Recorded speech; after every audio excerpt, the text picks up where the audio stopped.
daan sa kaligtasan. At sinabi ni Jesus, "Ako ang daan, ang katotohanan, at ang buhay." Ating pag-aralan at ating pakinggan ang mga pabalita ng ating Diyos na dakila patungkol sa ating tunay na kaligtasan.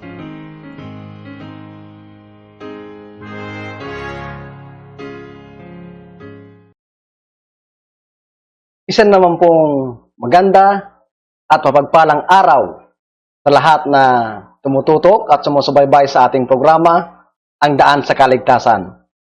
Sa pagkakataon pong ito, tayo po ay magpapatuloy ng ating pag-aaral at ating pong hihimayin ngayon ang ikalawang yugto ng ating pinag-aralan sa nakaraan na may kinalaman sa apostasiya sa ating iglesia. Naalaman natin nung nakaraan ang pasimula nito o yung tinatawag na Alpha of Apostasy. At ngayon po ay ating pag-aaralan ang kasunod nito. Ito po ay pinamagatang The Omega of Apostasy. Subalit, bago po tayo magpatuloy, sa muli po tayo muli ay sumandaling manalangin. Ama naming banal na makapangyarihan ka po sa lahat, Diyos na mahabagin at puno ng kaawaan, sa pagkakataon pong ito, Panginoon, kami muli ay lumalapit sa inyo upang humiling at humingi ng tulong, patnubay sa pamamagitan ng Banal na Espiritu, upang kami po ay tulungan na magkaroon ng pagkaunawa, bukas na isipan sa mga bagay na aming pag-aaralan, upang kami po ay magkaroon ng babala na hindi po kami mahulog sa pagkakasala at pagkakamali. Pagpalain po aming pag-aaral, Panginoon. Maraming salamat sa lahat sa matamis na pangalan ni Jesus. Amen. Sa pagkataon po ito, mga kapatid, atin pong pag-aaralan ang pangalawang bahagi na kung saan inilahad mismo ng ating propeta ang pagtalikod sa ating iglesia. Subalit, ang sabi po nung una nating pag-aaral, itong pangalawang yugto ay nakita niya. At dahil ito ay mangyayari sa panahong wala na siya, kaya siya ay nanginig. Kung makikita niyo po, ang sabi niya dyan, Living Temple contains the alpha of these theories or the alpha of the apostasy. I knew that the Omega would follow in a little while, and I trembled from my people. Sabi niya, hindi tatagal, susunod ang Omega of Apostasy, at ako ay nanginig. Sapagkat ito po ay papasok sa pamamagitan ng ministerial side. Kung kaya, dahil ito ang pinakagawain ng iglesia, nakita niya na it would have a great magnitude, sa loob ng iglesia, malaki ang magiging epekto nito. At kung titingnan niyo po, papansinin niyo po yung iceberg na halimbawa, the alpha of apostasy ay just only the tip of the iceberg. And the biggest part, which is the bottom, is the omega of apostasy. Kaya malaki po ito, mga kapatid. At ang epekto nito ay malaki. And na mararamdaman natin at pwede nating maramdaman sa panahong ito. At ito po ay may kinalaman sa pagsira ng isa sa mga dalawang pillars of faith ng ating denominasyon. Na kung saan may kinalaman sa ating kaligtasan. Noong nakaraan, mga kapatid, na ating pag-aaral ay tinalakay ko ang nature of Christ. Na kung saan ipinapakita sa atin sa ating pag-aaral ang katotohanan patungkol sa kung anong nature ang kinuha ng ating Panginoon. Sapagkat ito ang magdadala sa atin ng ikalawang doktrina na sisirain na to, which is the victory over sin. Na kung yun ang paniniwalaan natin na tatanggapin natin, ay magkakaroon tayo ng pagtatagumpay sa kasalanan. Subalit, kung ating pipiliin ang kabaliktaran nito, ay ito ang mangyayari sa atin at ating pag-aaralan ngayon. 1852 to 1952, 100 years po, ang ating paniniwala bilang Adventista mula sa ating mga pioneers na iniwanan sa atin ay maliwanag. Mula sa Biblia at sa Espiritu ng Propesya, iniwanan sa atin na kinuha ni Kristo ang nature ng pagiging tao nung magkasala si Adan. Subalit, ng 1952 ay nahati ito. Kung makikita nyo po, nagkaroon ng fork in the road. nagkaroon ng paghihiwalay ng kaisipan. Ang isa, lumabas yung paniniwala na kinuha ng ating Panginoong Hesukristo ang nature bago magkasala si Adan. O? At ang isa naman ay yung dating katuruan na kinuha ni Hesukristo yung nature ni Adan matapos siyang magkasala. Paano ito nangyari, mga kaibigan, mga kapatid? Samantalang, doon sa ating previous study, sinabi nga na mula 1852 to 1952, nagkaroon ng 1,200 statements mula sa ating mga pioneers that Jesus took the fallen human nature. Kinuha ni Jesus yung nature ng tao matapos magkasala si Adan. Maliwanag po yan. At sa 1,200 statements, ang sinulat dito ng ating propeta ay aabot ng 400 statements. Ibig sabihin, the 2/3 of that statement ay pinaghati-hatian ng iba nating pioneers. But 1/3 of that, 400 statements that Jesus took the fallen nature of Adam was written by Ellen White. By Ellen White. So, doon sa previous study natin, mga kaibigan, mga kapatid, hinihiyag nga natin na mula 1858 at maging hanggang 1906 ay hindi nagbago ang pananaw ni Ellen White patungkol dito. Na maliwanag sa kanyang mga sulat na sinabi niya na kinuha ni Kristo na nature ng tao yung nature ni Adan bago magkasala para iwanan tayo ng halimbawa. Kaya nga, may aklat na sinulat patungkol dito na ang pamagat ay The Word was made flesh. Ang sabi ng author, how many ways could she say it?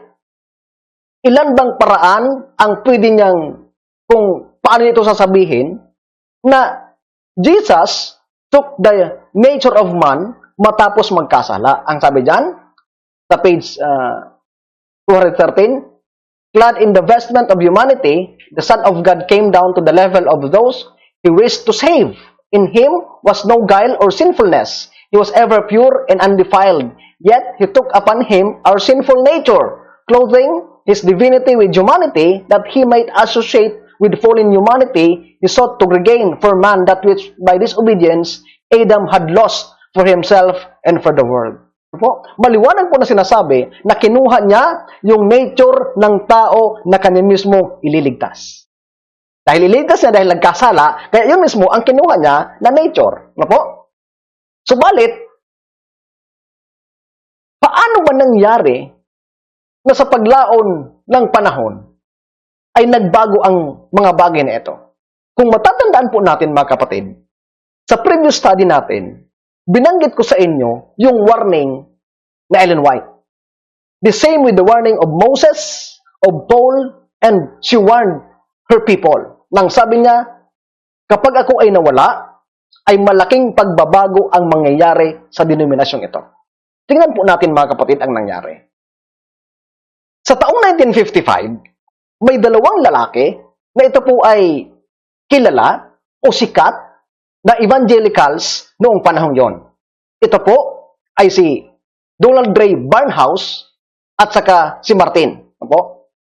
Ito pong dalawang ito, ayon sa kasaysayan, itong si Martin ay son-in-law nitong si Barnhouse. Subalit sila ay parehas evangelicals. Itong dalawang ito ay kilala sa panahon nila, at itong si Martin ay in-expose niya ang Adventism as a sect. In-expose niya, hinayag niya. Subalit, sabi dito, as Walter Martin and Donald Barnhouse later wrote in Evangelical Magazine, the conferences, many of which were held at our General Conference building in Washington, D.C., began when Martin, a Baptist writer, approached our leaders and told them he was going to write an in-depth book exposing the doctrinal errors of our denomination. Nagkaroon sila ng dialogue o pag-uusap nang sabi nito, marami sa kanilang pag-uusap ay nangyari mismo sa ating headquarters. At ang sabi nito si Walter Martin, ako ay magsusulat ng aklat at doon ay ihahayag ko ang kamalian ng inyong relihiyon. Ang tanong dito mga kapatid, ang nakakapagtaka, paanong ang isang evangelicals ay sabihin sa atin na tayo ay may mali at tayo ay maniwala? Ano po? Ang sabi niya sa patuloy, as he later wrote, they entered into a series of discussion with him that lasted for 2 years. Medyo matagal-tagal mga kapatid. During which, they vigorously denied that the Adventist denomination still held to earlier doctrines which the evangelicals did not like. Ang sabi nito ay, ang Adventist ay pinangahawakan ang doktrina na hindi nagugustuhan nitong mga evangelicals. So kung iisipin, ano ang pakialam nila? Ano din ang pakialam nila din sa kanila? Because we believe that this is the foundation of our faith. Ano po? Subalit, darating sila, kung dumating sila, sinabihan ng ating mga leader na ang doktrina na inyong pinangahawakan ay mali. Ang sabi dyan, it was obvious that the men on the other side of the table were determined to gain acceptance by the Protestant. Ang mahirap, ang tinutukoy dito na men on the other side of the table were the Adventists. And what they want is that gusto nilang maging katanggap-tanggap sila sa samahan ng mga protestante. Ano po? Gusto nilang matanggap. Kaya, ito pong si Donald Ray Barnhouse, siya ay may radio program noon. Ano po? Before 1955, ito pong si Anro ay Associate Field Secretary ng Southeastern California Conference. Si Anro ay nakikinig kay Barnhouse sa kanyang radio program. At itong radio program na ito ay tinatalakay nitong si Barnhouse yung may kinalaman sa righteousness by faith. Ako. At sa kanyang pakikinig ay na-impress o nakumbinsi itong si T.A. Anro. Ako, sabi dito.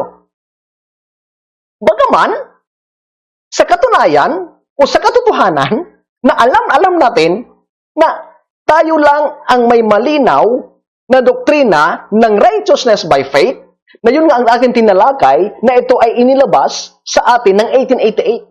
Subalit, nung mapakinggan niya si Barnhouse, kahit ito'y mali, siya ay nakumbinsi at na-impress. Kaya, sinulatan niya itong si Barnhouse, na ang sabi, sila ay magkikita.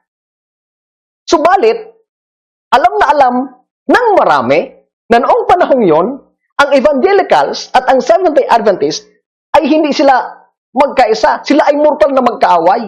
Sapagkat ang kanilang turo ay direct opposite to each other. Subalit ang sabi dyan, though his first attempt to improving Barnhouse understanding of Adventism resulted in further criticism, author T.E. Anro had established that Adventists want to be understood, this provided on opening for future dialogue. So, nagkaroon po sila ng future dialogue. Ano po? Sabi dito, noong sila ay mag-usap, itong si Donald Gray Barnhouse ay inutusan niya ang kanyang son-in-law na si Walter Martin na magsulat ng aklat.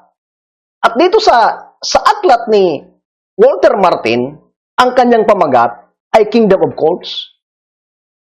At dito sa Kingdom of Cults ay pinaratangan nitong mga evangelicals na itong Christian Science religion, itong Mormons, itong Jehovah's Witnesses, kabilang ang SDA ay mga kulto. Ano po? Mga kulto. Kaya, dahil gusto nilang mapukaw ang atensyon nitong ating headquarters, ay nakipag-ugnayan sila at sila ay nag-usap. Ano po? Mula noon, sa panahon sa taon ng 1980, ganito, the book Question on Doctrines went out of print in 1980. In March 1983, Walter Martin gave a lecture at Napa, California, in which announced that he had written letters to our leaders in Takoma Park, threatening to negatively revise his book, The Truth About Seventh-day Adventists, if we did not reprint questions on doctrines or issues, a new book to take its place, which also had the same doctrinal changes. Martin was very blunt and forceful about this. The present writer reprinted sizable portion of that lecture and also noted this. Noong 1980, ang sabi dito mga kapatid, nung si Walter Martin ay nagsalita sa ating denominasyon na ang sabi, kailangang baguhin nyo ang anyong paniniwala sa aklat na ito. Sapagkat ito pong Question on Doctrines ay isa sa mga published na aklat mismo ng ating denominasyon. At ang banta niya, kapag hindi nyo binago ang inyong paniniwala sa aklat na ito, ay papatuloy kong isasama kayo sa aking aklat na ang pamagat ay Kingdom of Cults. At makikita ng tao na ang Iglesyang Seventh-day Adventist ay kulto.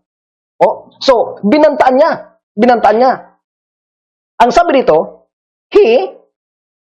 Martin said that if Seventh-day Adventists continued to believe they are the remnant, that Christ did not have sinless nature, and that the atonement was not finished on the cross, they will be classed with the cults.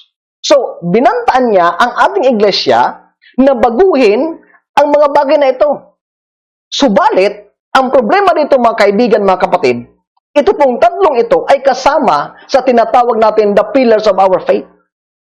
Ito ang haligi na nagpapatibay ng pundasyon ng ating pananampalataya. That we are the remnant, we believe that Jesus took the sinful nature, and also that atonement was not finished on the cross. Subalit ang sabi nitong evangelicals na ito, hindi ito gusto ng aming iglesia. Kaya kung hindi niyo ito babaguhin, ay isasama ko kayo sa aking aklat at makikita ng marami na ang inyong iglesia ay kulto. Ang sabi nito, they will be classed, he said, that Reuben Figure, ito pong si Figure ay sa panahon yon siya ang kasalukuyang General Conference President. Pinalitan niya si Branson. And the Holy Spirit had transformed the church. They will have so much to lose if they do not take the correct position stated in questions on doctrines. Ano po? Sabi dito, Christ's humanity was not Adamic humanity, that is, the humanity of Adam before the fall, nor fallen humanity, that is, in every respect, the humanity of Adam after the fall. It was not the Adamic because it had the innocent infirmities of the fallen. It was not the fallen because it had never descended into moral impurity. So sabi niya, dito sa statement na ito, medyo nilito niya yung katotohanan na ayon nga kanina, ang ating paniniwala na si Jesus ay kinuha niya ang nature natin nung siya na ay magkasala. Dito, ang sabi niya, mas malabo sapagkat either way, wala siyang kinuha. Sabi niya, hindi niya kinuha yung nature ni Adam bago magkasala. Either way, hindi niya kinuha din yung nature ni Adam matapos magkasala. The above statement cleverly sidestepped the issue in the nature of Christ's controversy. It does this by equating fallen nature with actual sinning. Ano po? Kaya, alam niyo po, noong mag-usap na itong evangelicals in SDA, ang sabi nitong si Barnhouse at saka si Martin, sinabihan niya na, kung hindi niyo papaniwalain ito, ay, yun nga, ilalagay ko ang inyong pangalan dito sa aklat na ito. And they asked if we believe Sunday has something about the mark of the beast, and they said no. Sabi nito, sa pag-uusap nitong evangelicals at ng Adventist, isa sa mga itinanong nitong evangelicals sa mga Adventist, kung tayo ba ay naniniwala na ang linggo ay tatak ng hayop? Ang sabi ng mga Adventist, hindi kami naniniwala dito. Actually, they said, we are writing about that in our book, Question on Doctrines. Sabi niya, kaya, sabi ng mga Adventist, hindi kami naniniwala dyan. Sa katunayan nga, ay isinusulat namin yan, iyang paniniwala na yan, sa aming aklat, na questions on doctrines. So, nung morning ito ng isang pastor, ang kanyang tanong, sabi dito, are you trying to change our doctrines? Ang sabi niya dun sa mga kausap nitong evangelicals. Mamaya titingnan natin kung sino itong mga taong to. Ang isa dito, itong si Alan Anderson. Kaya nung itinanong itong mga kapatid ng pastor, ang sabi ng pastor, inyo bang sinusubukang baguhin ang ating doktrina? Ang sagot mga kapatid ni Anderson wrote him back and said, yes, we're trying to change the doctrines, but we want to take it to the ministry before we go to the people with it. Sabi niya, oo, dinadala muna namin ito sa ministry, kaya sa kapulungan ng mga pastor, bago sa mga tao. So, kung natatandaan natin mga kapatid, sabi ko nga kanina, itong omega of apostasy ay nagsimula o dadaan sa ministerial side. Ano po? Kaya, ito ang mga pangyayari. May isang pagkakataon na mayroong isang kabataang babae na itong kabataang babaeng ito ay dating evangelicals, subalit nabinyagan sa Adventist. At nung mag-program itong si Barnhouse sa radio na sinasabi niya na itong Adventist ay kulto, medyo nabagabag ang magulang. At sumulat kay Barnhouse nang sabi, Mr. Barnhouse, ibig mong sabihin, ang kinaaniban ng anak ko ngayon ay kulto? Ito po ang sagot ni Barnhouse. Sabi niya, he then told the girl's parent that he and Dr. Martin were working to bring Seventh-day Adventists into harmony with evangelicals. Sabi niya, huwag kayong mag-alala sapagkat ginagawa na namin ni Martin na makipagkasundo na yung turo ng Adventist ay maging kaayon ng turo ng evangelical, sabi niya. Protestantism, by actually changing their doctrines, he encouraged the couple with the assurance that he and Mr. Martin were. Ano po? Sabi niya, ginagawa namin ito ng paraan. Kaya, alam niyo po, nung nakarating pag-aaral, ang sabi ni Ellen White, ay marami ang nagsisikap na magkaroon ng reformation. At isa, sa nabanggit niya na magiging bunga ng reformation na ito, ang sabi doon, the principles of truth that God in His wisdom has given to the remnant church would be discarded. So, sinusubukan nilang alisin itong prinsipyo ng katotohanan. Anyway, mga kapatid, alam niyo po, itong pag-aral natin ay pahapyaw lang to. Ito ay, kumbaga, summarized study. Bakit? Kapag kung gusto niyo pong maalaman ang katotohanan, ang buong katotohanan ng evangelicals dialogue na ito po ay nasa internet. At ito po ay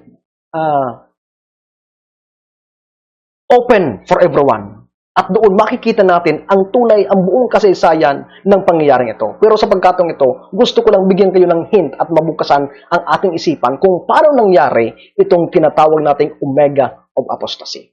Ako. Kaya sabi dyan, nung lumabas po itong question on doctrines, nandun, na binago na nila ang ating doktrina. Sapagkat sa page 650, binanggit na nila doon sa aklat that Jesus took sinless human nature. Sabi dyan ng Ministry Magazine, when the incarnate God broke into human history and became one with the race, it is our understanding that He possessed the sinless of the nature with which Adam was created in Eden.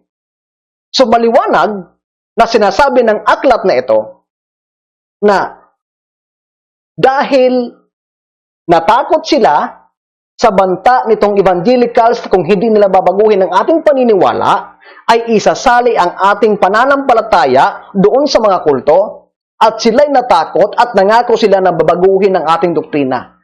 Kaya nagkagayon na ito ay palabas ng ating mismong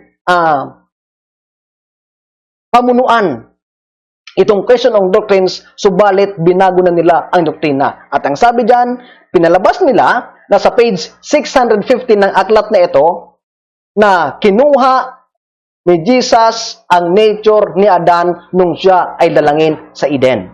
Ibig sabihin, kinuha niya yung nature ni Adan bago siya pagkasala. Kaya, ang sabi doon mga kapatid sa posibleng resulta ng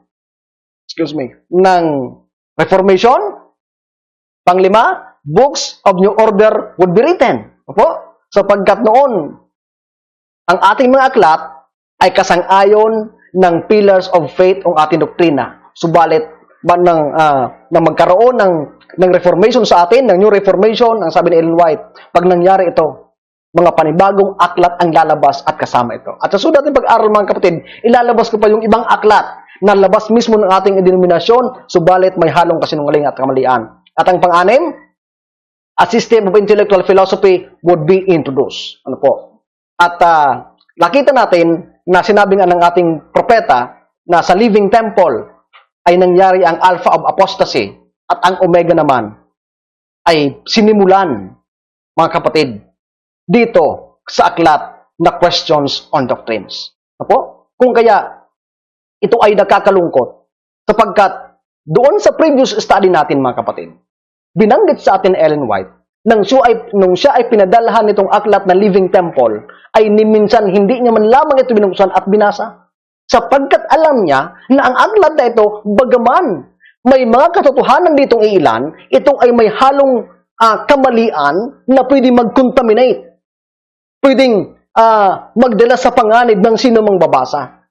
Subalit ang nakakalungkot ngayon, mga kapatid, marami sa ahanin ng ating mga pastor ang ginagamit itong aklat na question doctrines. Ano po? Kung papansinin nyo, dito lang sa Pilipinas, mga kapatid, may mga ilang pastor tayo na sa media ministry, kung mapapansin nyo ang kanilang mga presentation, ang kanilang presentation ay hango sa aklat na question on doctrines. Ano po? Na kung saan pinapakita mismo sa atin na ito ang mega of apostasy na kung saan binago ang ating doktrina. Nakakalungkot, mga kapatid, nang sabi ni Mrs. White, hindi niya ito binuksan, itong living temple, because ito ay may halong error at pwedeng ito ay dangerous sa atin. How much more itong questions and doctrines? Ano po? Kaya, ibig sabihin, kung nandito si Ellen White, tayo ay hindi niya papahintulutan na gamitin ang aklat na ito. At sasabihin niya sa atin, ang sinabi niya dito sa living temple. Ano po? Subalit, napakatuso ng ating kaaway na si Satanas sapagkat alam niya kung saan niya titirahin ang ating denominasyon. Ang sabi diyan, Satan's chief work is at the headquarters of our faith. He spares no pains to corrupt men in responsible position. The headquarters of our church affects the whole body of believers. Totoo po, mga kapatid. Sapagkat kapag nakuha ng ating kaaway ang ating mga leader sa ating headquarters, sa general conference, it would affect the whole body of this denomination. Ano po ang sabi diyan? It is Satan's plan to weaken the faith of God's people in the testimonies. Next, follows skepticism in regard to the vital points of our faith, the pillars of our position.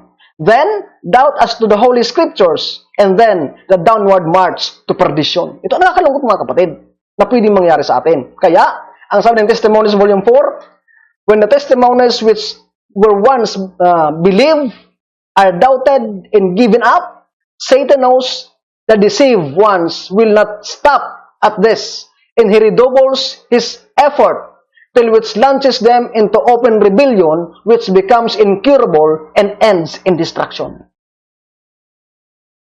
Dudublihin niya ang kanyang pagsisikap upang sirain ang mga taong naniwala dito, upang sila ay humantong sa pagkawasak. Kaya, mga kapatid, alam natin na malaki ang epekto nito sa atin, mga kapatid. Ano po? Ang sabi ng Testimonies Volume 4, page 211. Men of experience have seen stealthy and slipping the bolts that Satan might enter. Yet, they have held their peace with apparent indifference as to the result. Nakita na ng mga tao, ng ating mga leader na nasa posisyon, na lumuluwag ang kanilang panghahawak doon sa katotohanan na pwedeng gamiting oportunidad ng kaaway upang siya'y makapasok, subalit ang sabi ito, they still held their peace. Nanahimik pa rin sila sa nakita nilang pwedeng maging resulta. Some have been glad to see this, as it seems an extenuation of their past neglect, which made it a necessity to call for others to fill the post of responsibility that they had abused or neglected. Ito, dahil sa kanilang pagkukulang, ay tatawag sila ng iba para punuan ang kanilang pagkukulang na hindi nila ginawa ng paraan na ayusin nila sa kanilang kapanahunan. Tingnan natin, mga kapatid, ang kasaysayan kung saan nanggaling itong turo na ito na dinala ng evangelical sa atin sa pamamagitan ng ating mismong publication na Question on Doctrines, na ang ibig sabihin doon, kinuha ni Kristo yung sinless nature ni Adam nung siya'y magpakatao. Bakit ito ginagamit ng kaaway upang sirain ang ating institusyon. Dahil alam natin mga kapatid, na sabi ko anong una, kapag pinaniwalaan mo na kinuha ni Kristo yung sinful nature, ay magkakaroon ka ng kapangyarihan na mapaglabanan mo at mapagtagumpayan ang kasalanan bago dumating ang Panginoon. Subalit, kapag pinaniwalaan mo yung kabila, na kinuha ni Kristo yung sinless nature ni Adam, ay hindi mo sisikapin na magtagumpay sa kasalanan sapagkat ang kaisipan nitong mga taong gumawa nito ay tinuturuan tayo na pwede tayong magkasala hanggang sa dumating ang ating Panginoong Diyos. O, ngunit titingnan natin ang kasaysayan kung saan ito nanggaling mga kapatid. Opo? Ano ang pagkakaparihas sa kabila ng pagiging opposite nitong Catholicism at Calvinism? What do the Catholic Church says about the nature of Christ? And also, what do the Evangelical Church teach about the nature of Christ? Dahil itong Calvinism, ito po ang father of these evangelicals. Ano po ang kanilang pagkakaparihas sa kanilang turo patungkol sa nature of Christ? Ang sabi diyan, both Catholics and Evangelicals teach and believe that Christ came in the nature of Adam before the fall. So parehas itong dalawang ito ay naniniwala at nagtuturo na kinuha ni Kristo yung nature ni Adan bago siya magkasala. O, maliwanag. So, sila din ay parehas na nagtuturo ng katotohanan patungkol sa original sin. Ano po itong original sin? Ang turo ng Katoliko that Jesus was a product of Immaculate Conception. Opo? Immaculate Conception. At si Jesus ay walang kasalanan dahil siya ay ipinanganak sa Espiritu. Subalit, upang siya ay ipanganak na walang kasalanan, therefore, si Mary ay kailangan din wala siyang kasalanan. Subalit, tayong mga tao, tayo ay may kasalanan dahil ang ating kasalanan ay minana natin sa ating ama na si Adan. Na bago ka pa man ipanganak, o sa pagkapanganak mo pa lang, ikaw ay may kasalanan na. Ito po yung tinatawag na original sin. Opo? Dahil nagkasala si Adan, so lahat ng kanyang lahi, sa pagkapanganak pa lang, ang tao ay mayroon ng kasalanan, and this is the so-called original sin. At ito pong dalawang ito, ang Calvinism or Evangelicals, parehas kasama ng Katoliko na nagtuturo na ang tao ay may tinatawag na original sin. At kapag ikaw ay may original sin, wala kang kapangyarihan o karapatan na mapagtagumpayan ang iyong kasalanan sapagkat ito ay minana mo mula pa kay Adan at hindi ito maaalis sa iyo. Opo? Sabi dito. So, tingnan natin paano nila pinadaloy ang katuruan ito. Sino ang nagturo sa kanila ng mga bagay na ito? Ang sabi ng kasaysayan, mga kapatid, may isang lalaki na nagngangalang Agustin ang nagturo nito sa kanila. Subalit, ano po ba ang katuruan ng original sin? Ang sabi dyan, original sin, ito po ay hango sa Wikipedia, is the doctrines of total depravity and inability of the will. Ibig sabihin, ang original sin ay walang kakayahan ang iyong sariling kaisipan o sa madaling salita, wala kang kakayahan na mapagtagumpayan ang iyong kasalanan. Ibig sabihin, hindi mo magagawa na hindi ka magkasala dahil sa pasimula pa lang, nung ikaw ay ipanganak, ay mayroon ka ng kasalanan. Nako, sabi dyan, total depravity and inability of the will means that you and I, as human beings, can never overcome sin. Ibig sabihin, hindi natin mapapagtagumpayan ang kasalanan. In the flesh, not even by the power of the indwelling Christ. Maging tayo man ay tahanan ng ating Panginoon, hindi pa rin natin mapagtatagumpayan ang kasalanan sapagkat ito ay nakasama na sa ating pagkatao. Sapagkat ito ay minana natin mula pa nung magkasala si Adan. No? At itong konseptong ito ng original sin ay dinala sa atin ng evangelicals, mga kapatid. Subalit itong evangelicals at itong Catholic ay parehas ang pinanggalingan nila na kung saan ito ay itinuro nino mga kapatid nitong si Agustin. Ano po? Kaya, sabi nga niyan, in conclusion, we will continue to sin until Jesus comes, and therefore the character of God would not be vindicated, and therefore Satan's accusation would be proven true. Ito ang mahirap mga kapatid. Dahil sa katuruan ng original sin, ang ibig sabihin, yun ang turo ng evangelical sa atin na tinanggap natin sa pagbabago ng ating doktrina na kinuha ni Kristo yung nature na Adam bago siya magkasala, at ang ibig sabihin nun, pwede tayong magkasala hanggang sa dumating ang ating Panginoong Diyos. Bakit? Sapagkat kung ang ating paniniwala ay kinuha ni Kristo yung nature ni Adam before the fall, therefore, wala tayong halimbawa na titingnan kung paano natin mapapagtagumpayan ang ating kasalanan. Bakit? Dahil si Kristo mismo, hindi siya nagbata ng tukso at siya'y walang kasalanan, kaya hindi niya tayo pwedeng iwanan ng halimbawa kung paano tayo umakyat sa pagtatagumpay sa pagkakasala, kung kaya pwede tayong magkasala hanggang sa dumating sa muli sa ikalawang pagparito niya. So ito po ang turo ng original sin. At ito ang dinala sa atin nitong evangelicals nang tayo ay sumuko sa kanilang kagustuhan at matakot sa kanilang banta na isasama tayo sa kanilang aklat na tayo ay kulto. Ano po? At binago natin ang ating pananampalataya at naglabas tayo mismo ng revelation nito doon sa aklat na Question on Doctrines na nakalagay sa page 605 that Jesus took a sinless nature of Adam. Nakita niyo po?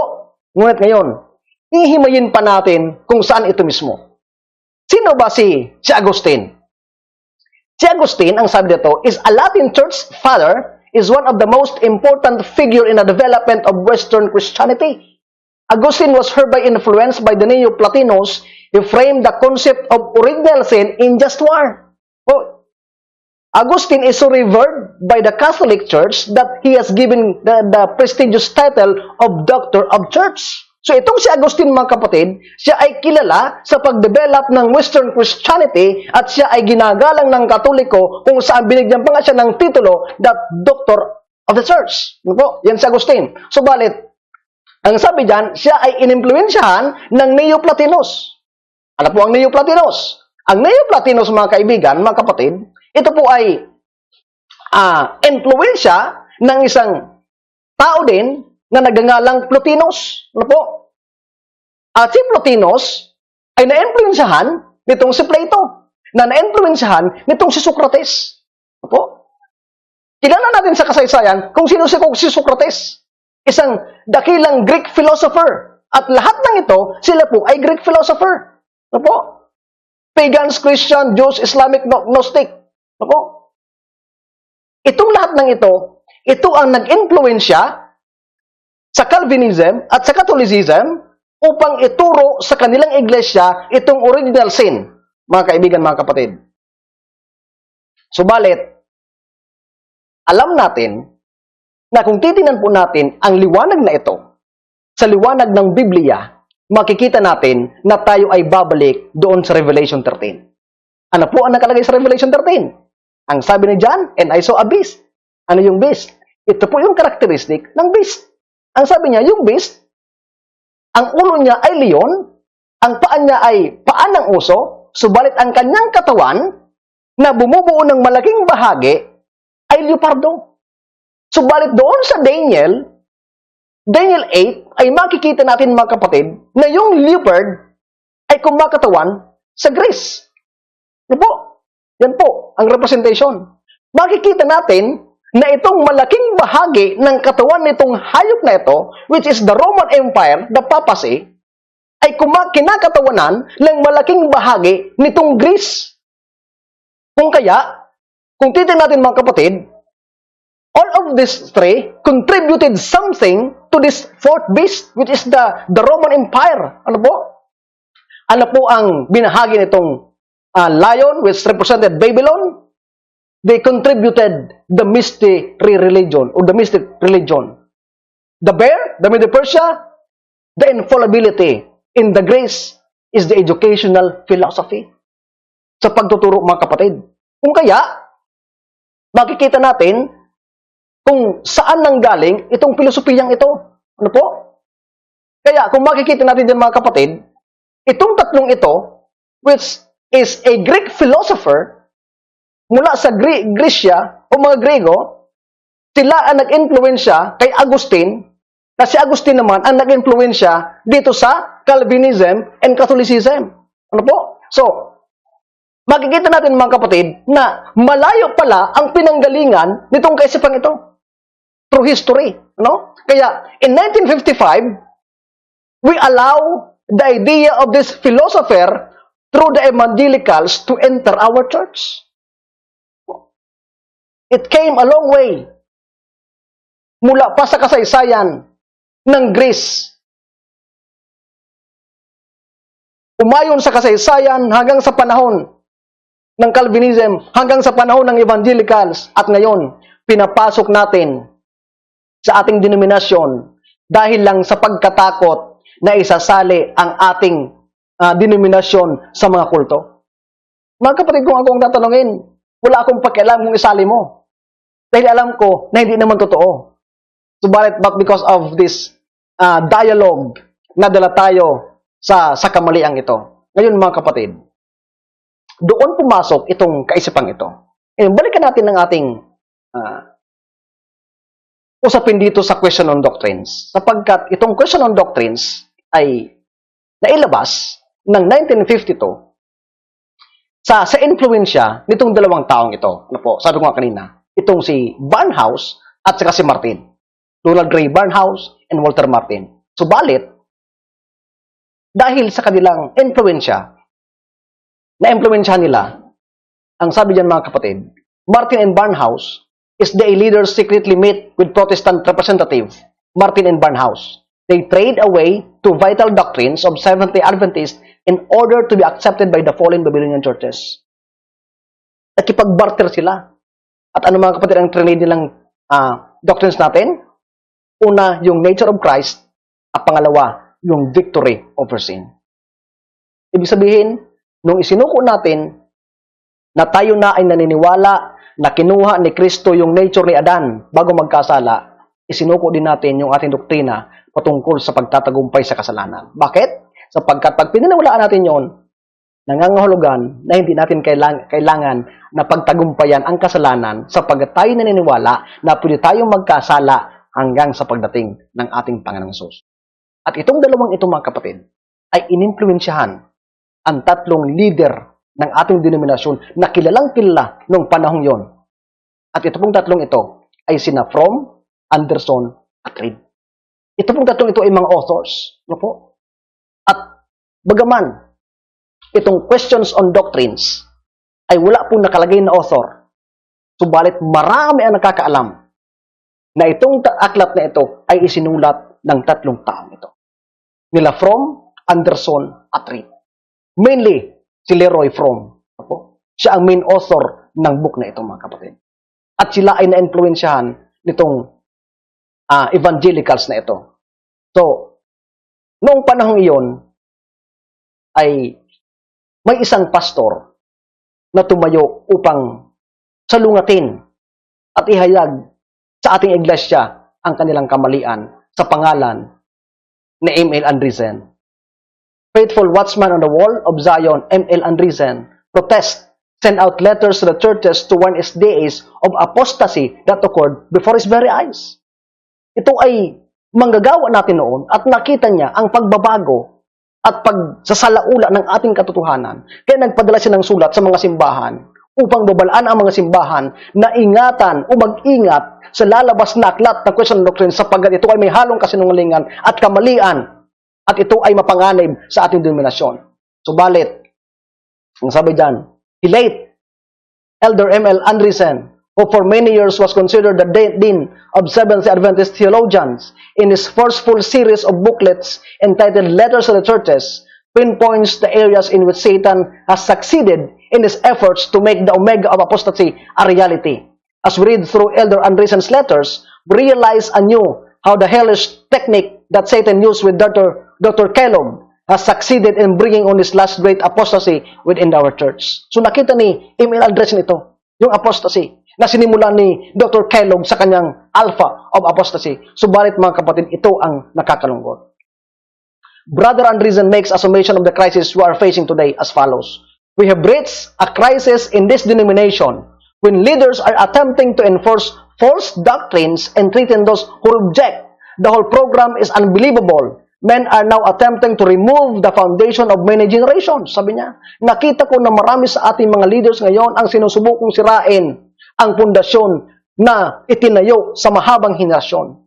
And think they can succeed if we did not have the spirit of prophecy. At ang sabi nila, at alam nilang sila'y magtatagumpay, lalo't higit kung wala ang spirito ng propesya. Alam niyo mga kapatid, ngayon, kung bakit nanginig si Ellen White kung makita niya? Because nowadays, alam niyo po ba na marami sa atin ang leader natin na isinasantabi at winawalang kabuluhan ang sulat ni Ellen White para lang mapaboran ang kanilang mga kamalian? Kung papansinin niyo mga kapatid, bagaman ito ay pinahayag na ng iba nating leader, katulad ni Mark Finley, pero personally, hindi pa ako kumbinsido sa kanya. Kung titingnan niyo po yung ating revised fundamental belief ng 2015, doon sa bahagi ng spirit of prophecy, ang original statement doon that Mrs. White was the messenger of the Lord. And her writing is a continuous source of truth. Subalit, kung papansin niyo mga kapatid, nung ito ay ni-revise noong 2015, binura na po yung word na messenger and continuing source of truth. Binura na po. Ibig sabihin, parang itinatanggi na si Ellen White ay messenger of the Lord at ang kanyang sulat ay nagpapatuloy, nagdadala sa atin ng katotohanan. Winawala nila po nila. Bakit? Sapagkat ito mga kapatid, that they think they will succeed if not because of the spirit of prophecy. And M.L. Andreessen was very true in this. And sabi dyan, we would not know of the departure from sound doctrines which is now threatening us and the coming of the Omega which will disseminate our ranks and cause grievous wounds. Letter to the Churches, number 3, page 9. Ano po? Ito ay magdadala sa atin ng malaking sugat, mga kapatid. Mga kapatid, hindi ba tayo humaharap sa kaparihas na sitwasyon ngayon? Ano po? At alam niyo po ba na itong si Andreessen ay tumayo siya ng matibay sa pundasyon. Subalit ang nakakalungkot, nung siya ay tumayo ng may katapangan upang salungatin ang kamalian, ay inalis siya sa kanyang posisyon bilang din at tinanggalan siya ng credential bilang pastor. At ibinalik sa kanya ito, ayon sa pagkakaalam ko, ayon sa kasaysayan, nung siya ay patay na. Kaya alam niyo po mga kapatid, mga kaibigan, sinasabi ko nga ng paulit-ulit, marami sa ating mga pastor ang nananahimik na lang. Bagaman alam nila ang kamalian na nangyayari sa ating iglesia, subalit nananahimik na lang sapagkat takot sila na matulad dito kay Elder M.L. Andreessen. Baka mawala ang kanilang credentials, mawala ang kanilang trabaho, sayang din. Mawala ang kanilang trabaho at mawala ang kanilang retirement, sayang din. Kaya they choose to hold their peace despite the fact that they can see before them the apostasy in our church, mga kapatid. Yun ang nakakalungkot. At hindi doon nagtatapos yun, mga kapatid. Sapagkat from 1955, may isang professor of systematic theology na ang pangalan ay si Edward Heppenstall. Ang sabi dyan, his presentation on the law and covenant at the 1952 Bible Conference were highly influential upon the theology of the church. Heppenstall was responsible for a shift in the understanding of the church investigative judgment teaching. So, dahil dun sa apostasing yon, marami ang sumunod na tumalikod kasama itong head of theology na si Heppenstall na binago niya naman yung paniniwala natin sa investigative judgment. Ano ang ginawa niya? Ang sabi dyan? In 1955, Heppenstall was called to the Church Systematic Theology in Christian Philosophy at the Seventh-day Adventist Theological Seminary in Tacoma Park, Washington, D.C. He remained there for 11 years, serving as chairman of the department for the whole period except the first 2 years. His influence now became worldwide as he taught teachers and ministers from all parts of the world. So naging malawak ang kanyang influensya sapagkat tinuturuan niya yung mga tagapagturo natin at mga ministro ng buong mundo. Ang sabi nga niyan, he also extended his impact on conducting seminary extension schools in Australia, in the Philippines, California, and England. So, nakasama tayo mga kapatid sa inabot ng kanyang influence, ng kanyang influensya. From his pen flowed articles for denominational periodicals and contribution to the Seventh-day Adventist Bible Commentary and Question on Doctrines. Opo? Siya ay promotor din nito at yung kanyang panulat ay sumuporta dito mga kapatid. Ano pa ang sabi diyan? The first to openly advocate no perfection in believer until the second advent of Christ. O, siya ang isa sa mga nagpatunay din at nagturo, kung iisipin natin mga kapatid, na malawak ang kanyang influensya, malawak ang mararating ng kanyang pagtuturo. At sabi dito mga kapatid, siya ang unang nagbukas ng kaisipan na walang perfection sa mananampalataya hanggang sa pagdating ng ating Panginoon. Ibig sabihin, naniniwala siya na ang bawat mananampalataya ay pwedeng magkasala hanggang sa pagdating ng ating Panginoon. At hindi natin kailangang magsakripisyo at magsikap na magtagumpay sa kasalanan bago dumating si Kristo mismo. Ang problema mga kapatid, ayon nga sa ating doktrina, nang sabi ni Mrs. White, God is preparing us to stand during the time where there is no intercessor. Bakit? Sapagkat yung intercession ng Panginoon ay may katapusan. Subalit yung kanyang intercession ay may panahon pa hanggang sa kanyang pagdating.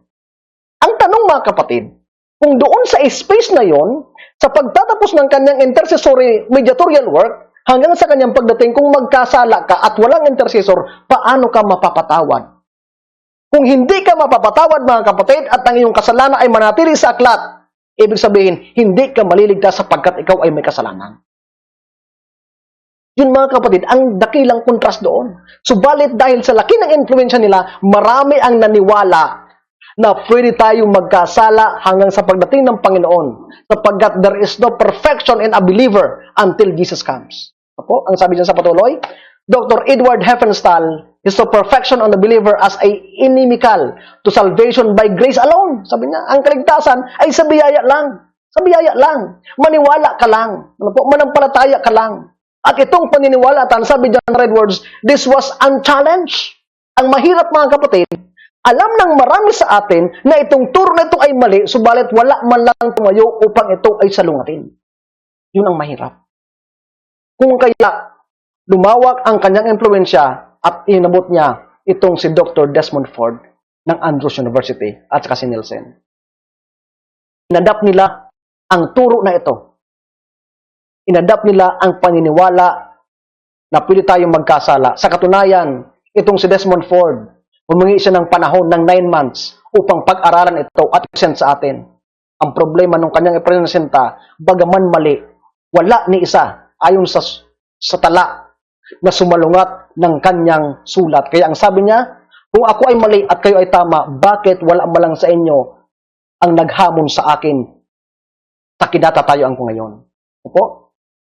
At ang sabi diyan, this was stage 2 in the conflict of the awakening, a stage marked by positive gain. If measured by the gospel of the Reformation, in this phase of the conflict, there was a serious recognition of original sin.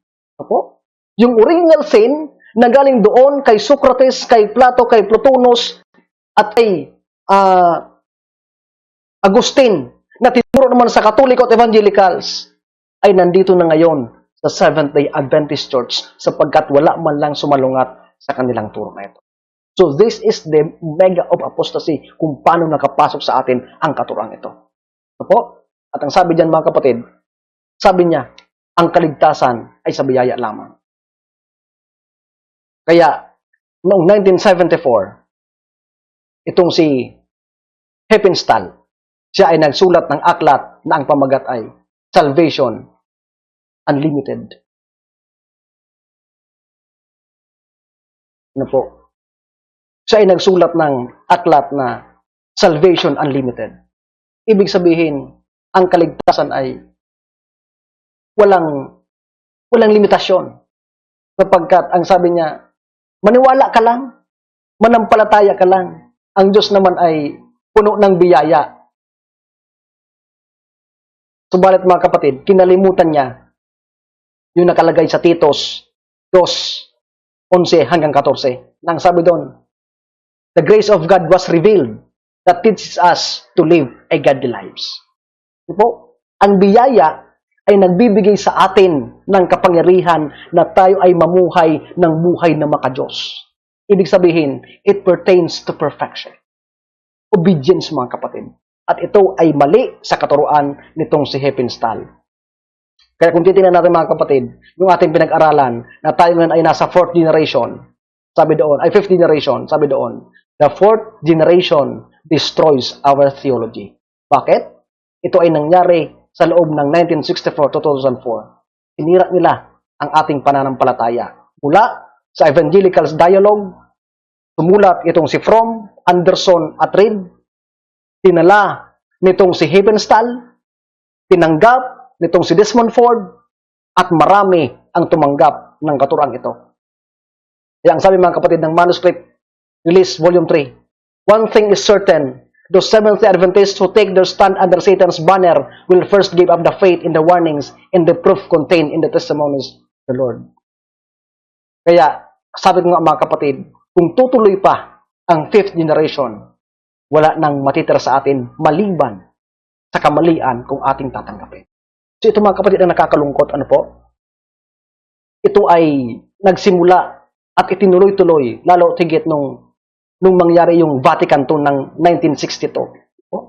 Na nagpadala ang Seventh-day Adventist Church ng 4 na representative, kasama itong si Maxwell, yung author ng children's storybook, itong si B.B. Bates, na director ng ating pamunuan, at si Raymond Cottrell na founder ng Biblical Research Institute, na ang sabi diyan mga kapatid, Arthur S. Maxwell, sabi ni Arthur Maxwell, I sat closer to the Pope than any of the cardinals.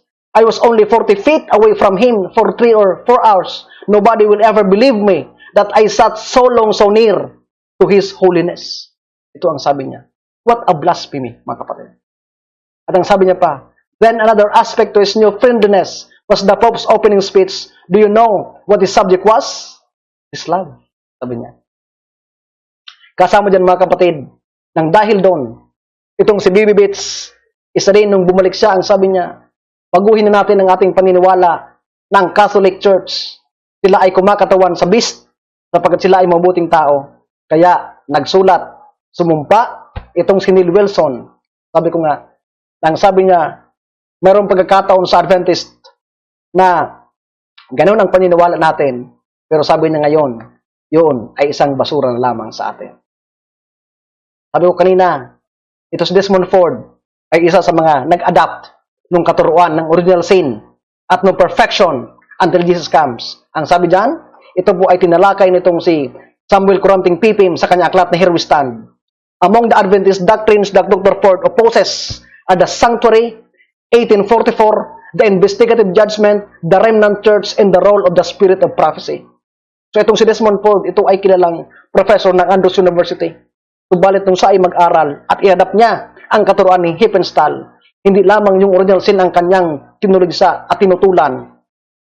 Sapagkat afterwards, ang sabi dito ni Coranting Pipim, tinutulan na ni Desmond Ford, hindi lamang yon, kundi yung doktrina natin sa sanktuaryo, yung 1844, yung paghuhukom na tayo ang nalabi at yung papel ng espiritu ng propesiya sa ating denominasyon. At ang sabi diyan, in 1979, he publicly announced that he had not believed some of these doctrines for the past 35 years because he could not reconcile the writings of Ellen White with the book of Hebrews 6.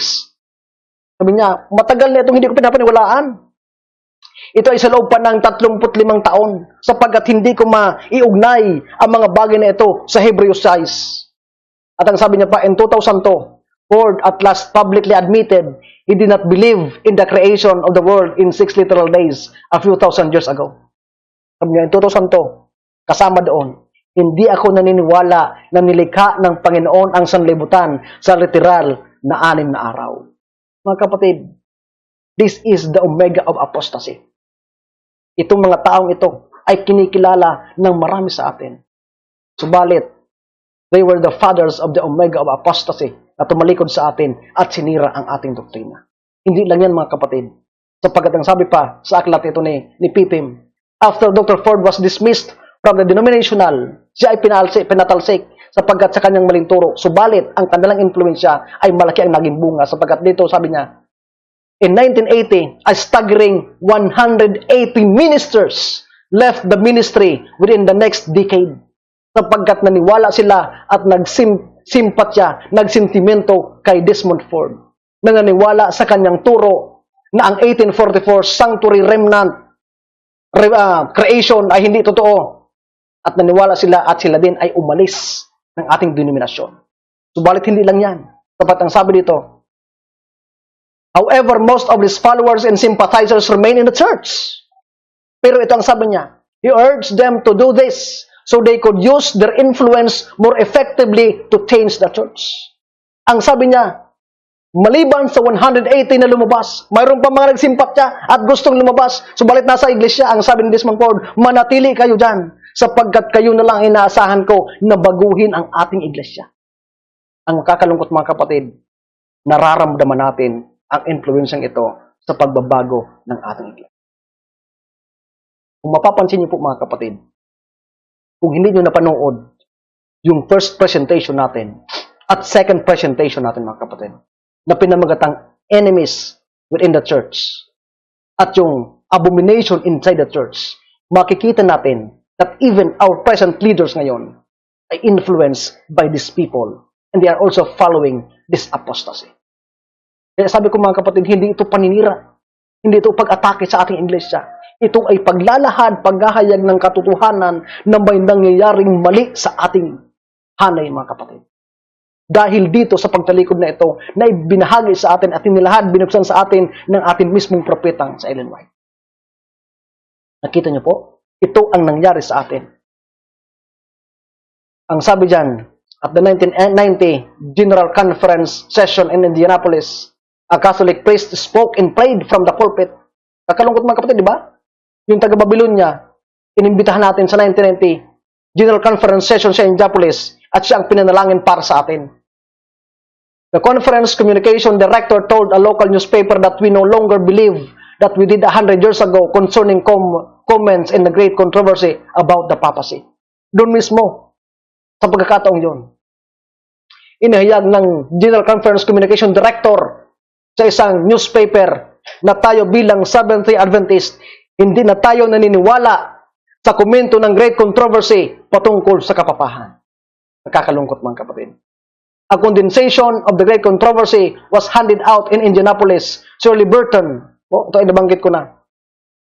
At ang sabi diyan mga kapatid, the new position of cooperation with the Catholic Church was exemplified by the invitation from the Seventh-day Adventists to the Vatican to send an official observer to the conference. Mula 1990 mga kapatid, sa bawat 5 taon na magpupulang ang General na Konferensya, sila ay nag-iimbita mula sa Vatican upang mag-attend ng ating conference meeting. Para saan mga kapatid? Para saan? Kung kaya mga kapatid, nakikita natin ang influensyang ito hanggang sa ating kapanahunan. That many of our leaders ay mayroong pagkikipag-ugnayan sa Vatican. Subalit sabi doon sa ating pag-aaral, dapat hindi tayo nakikisalamuha, nakikipagkaibigan sa mga tao na nag-iisip na patayin tayo. Psalms 94, 20-21. At ang sabi pa dyan mga kapatid, ang nakakalungkot. Though Adventist officials conceded the history of the denominational anti-Catholic bent, they said in the modern church, is trying to move from the stance. They, the dissidents, want us to be like we're 100 years ago, said Herbert Ford, news director to the 6.2 million members church. But the church has to move not away from the eternal principle of God, but things do have to change. These people are the thorn in the flesh, but the church tolerates them. United States in prophecy, great controversy which was sponsored by the Adventist lay workers affiliate of Tennessee calls Catholicism a pagan religion and refers to the Pope as a beast. Sabi din mga kapatid, yung mga tao na sumasalungat nito, ang sabi ng pamunuan na may kaugnayan sa papacy, kapag ikaw ay kumontra, ikaw ay tinik sa aking balat, sa ating balat. You are the thorn in the flesh. O sa kalibang salita mga kapatid ng US, you're the pain in the ass, mga kapatid. Sapagkat ayaw nila na sila ay salungatin. Kaya ang sabi po ng Times of the Times, January 16, 1896, paragraph 2, Satan declared that it was impossible for the sons and daughters of Adam to keep the law of God, and thus charged upon God a lack of wisdom and love. If they could not keep the law, then there was fault with the lawgiver, sabi ni Ellen White. Sapagkat ang akusasyon sa atin ni Satanas, walang sino man sa lahi ni Adan ang makakatupad ng kautusan. Kaya pinamanhik niya na sirain ating doktrina sa pagpapalabas mismo sa ating denominasyon sa pagtanggap natin ito na pwede tayong magkasala hanggang sa pagdating ng Panginoon sapagkat wala sa atin ang makakagawa na tuparin ang kautusan ng Panginoon. Subalit sabi ni Ms. White, kung ang katotohanan ay walang makakatupad nito, may problema sa nagbigay ng kautusan. Bakit? Bakit ka magbibigay ng kautusan na alam mong hindi naman kayang tuparin ng inyong mga anak? Ang sabi dito, men who are under the control of Satan repeat this accusation against God. Ang mga tao na nasa ilalim ng kapangyarihan ni Satanas ay inuulit ito. Kaya itong mga tao, mga kapatid, mga Adventist, naniniwala sa question on doctrines na kinuha ni Kristo yung nature ni Adan bago magkasala at pwede tayong magkasala hanggang sa pagdating ng Panginoon. Sila ang mga tao na nasa ilalim ng kapangyarihan ni Satanas. Mga kapatid. Kaya yung mga pastor natin na ginagamit ang aklat na ito, they are in great danger, mga kapatid. Opo, ang sabi dyan, in asserting that men cannot keep the law of God, Jesus humbled himself, clothing his divinity with humanity in order that he might stand as the head and representative of the human family and by both precept and example, condemn sin in the flesh and give the lie to Satan's charge.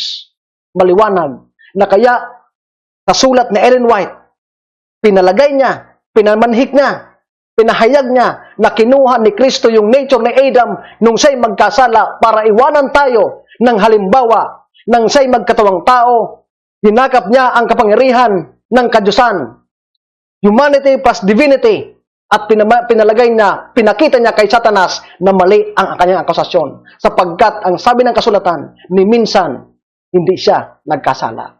Ang sabi diyan, he was subjected to the first temptation that human nature can know, yet he sinned not. For sin is the transgression of the law. By faith laid hold upon divinity, even the humanity may lay hold upon infinite power through him.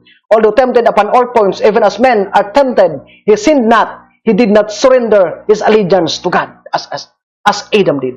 Apo? Gabagaman, tinukso siya sa anumang aspeto, hindi siya sumuko, hindi niya sinuko ang kanyang kapit sa Panginoon katulad ng ginawa ni Adam. Apo? Ang problema, mga kapatid, marami sa ating denominasyon ngayon. Ang iba ay nasa ating institution, schools, universities, ministry. Ang masasabi natin that they may be under the influence of these people who are under the influence of Satan. Sapagkat alam nila na ang aklat ng question on doctrines is the beginning of the alpha of the apostasy. Subalit, they are enjoying to use it, mga kapatid. That's why they believe that we can sin until Jesus comes. That there's no need for us to be victorious over sin, mga kapatid. Because we will be changed upon the refreshing. Ito ang nakakalungkot, mga kapatid. Kaya, kung ang pastor natin ay nagtuturo na okay lang magkasala dahil mabaguhin naman tayo.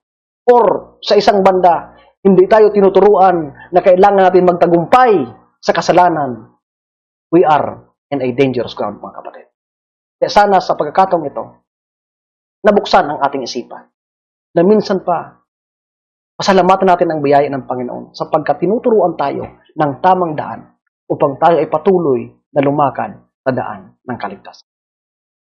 Ama naming banal, marami pong salamat sapagkat minsan pang pinatunayan sa amin ang inyong pagliligtas at pag-ibig sa amin.